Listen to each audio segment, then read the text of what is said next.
Hi, welcome to Talking and Reading from Japan. I'm your host, Hidemi Woods. Here, I'll read episodes from my books, from the books I wrote, and talk about it or anything that pops up in my mind.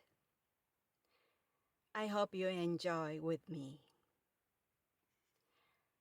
Today, I'll read an episode from one of my books titled The Girl in Kyoto.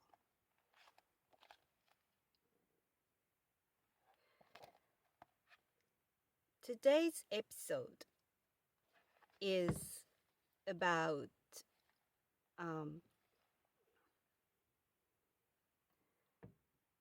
one particular game I used to play at my grandparents' house in New Year's holiday. This episode is titled Mortar.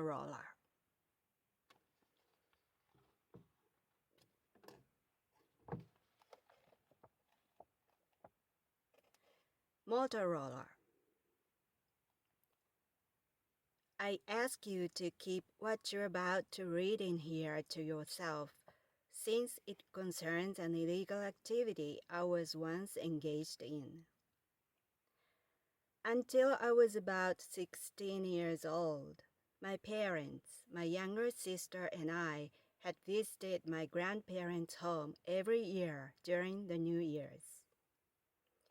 Limited for that time of the year, a quiet countryside house of my grandparents would turn into a family casino.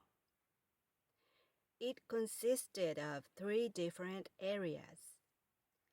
In the card game area, which was the living room, a card game called kabu, that is similar to blackjack, would be played.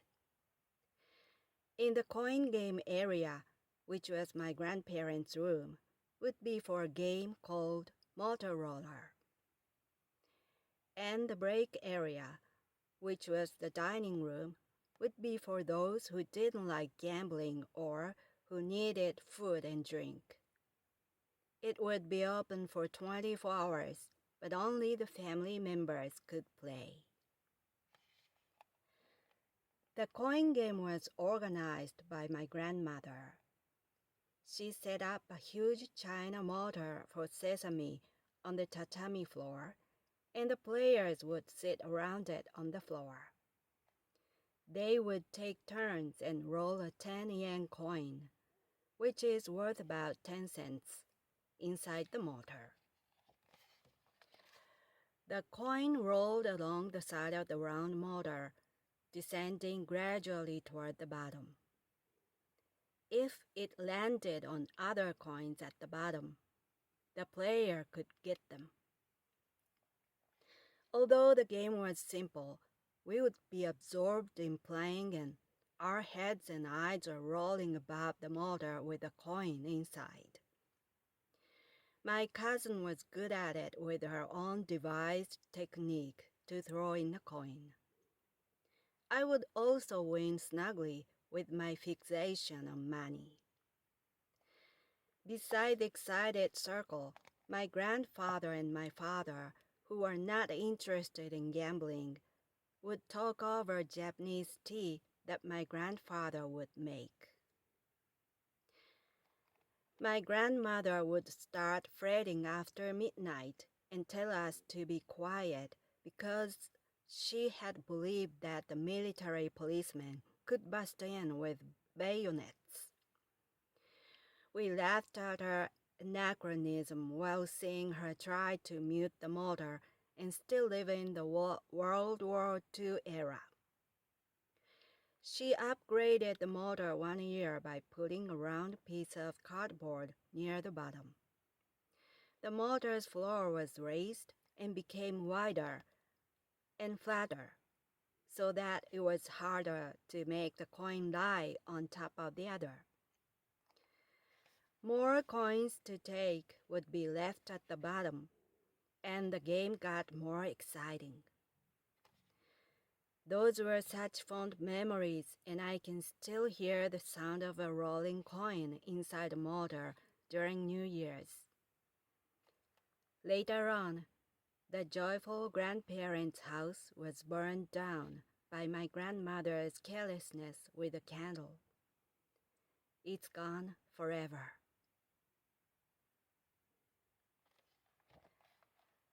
That was today's episode.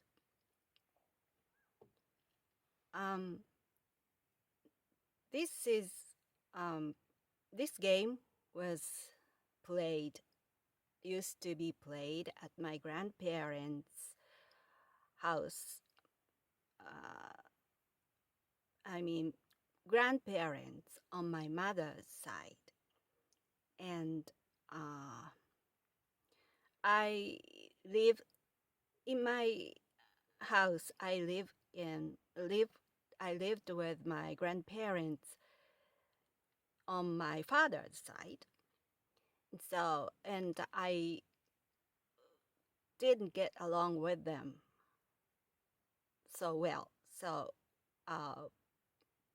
but I really, really liked my grandparents on my mother's side. And visiting them was one of my big pleasures in my childhood. And my mother often visited them because that house was where my mother was born and grew up, and where she had been living until she got married and left the house. So she was attached to it, and she visited there quite often. But taking her children, that mean my sister and me, didn't happen so often. So it was rather a special occasion.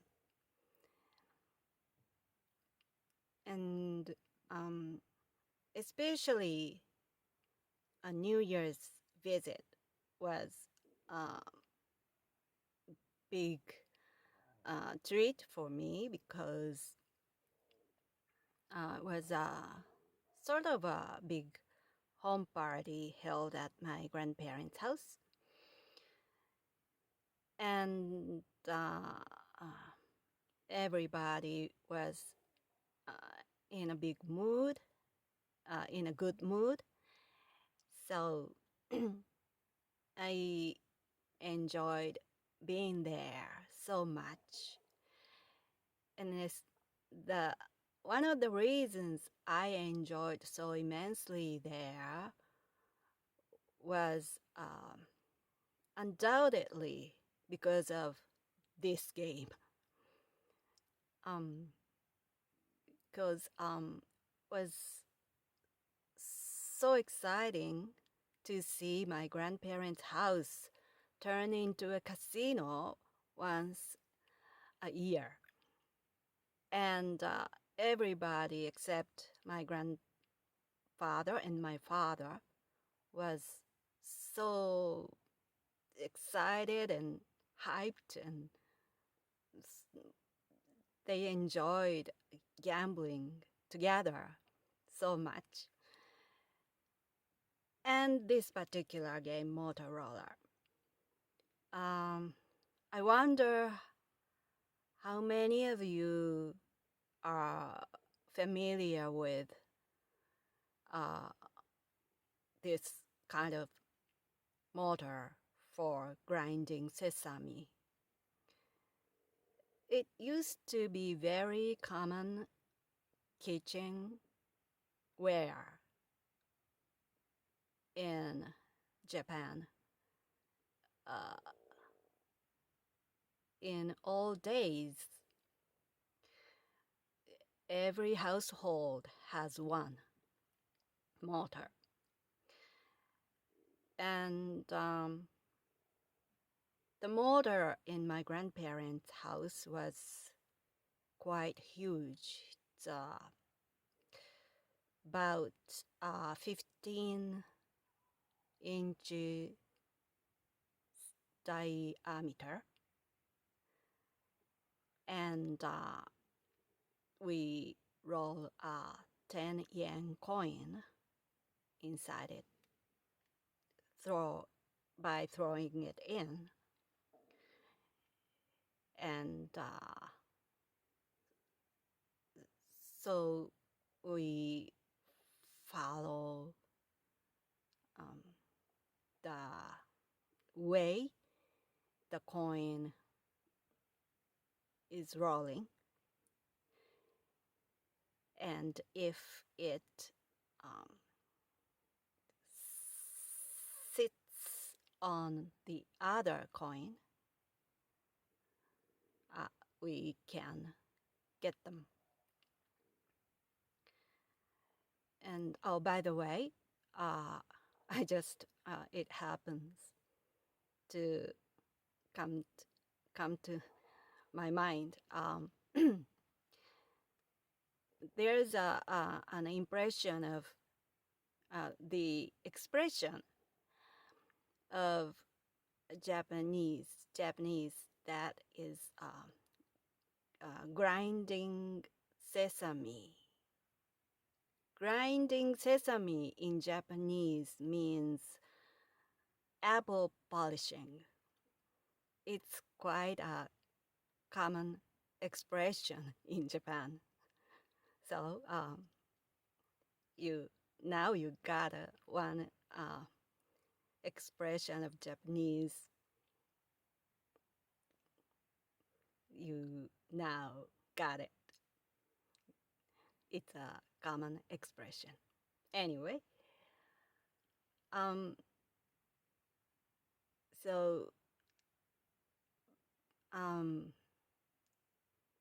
Motorola game was a rather casual one in the grandparents' house casino. The much more serious one was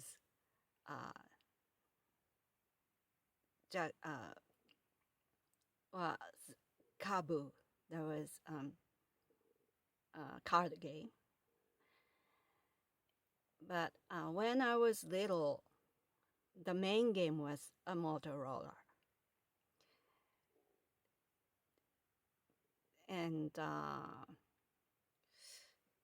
it's just I could gain mainly small changes.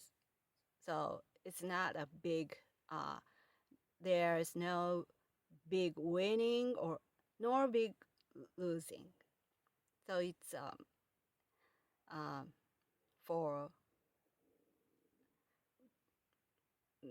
me, my sister, and my cousins, mostly for children, and my grandmother and my mother and my aunt.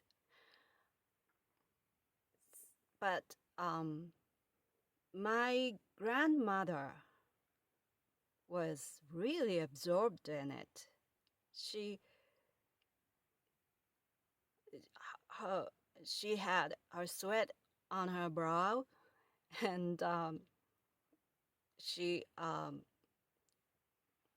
leaned over the mortar, and she so concentrated on the coins and mortar, and it's like she couldn't see anything else while she was playing.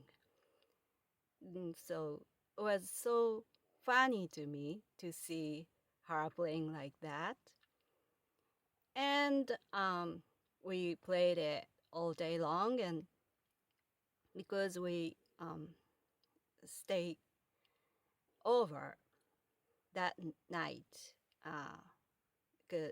because it was New Year's holiday, we are playing past midnight until almost morning. And then my grandmother was trying to mute the sound of mortar and the coin made, because she still believed the military policeman was coming when they heard that noise, and they thought the illegal activity was being conducted in an ordinary house. And so funny.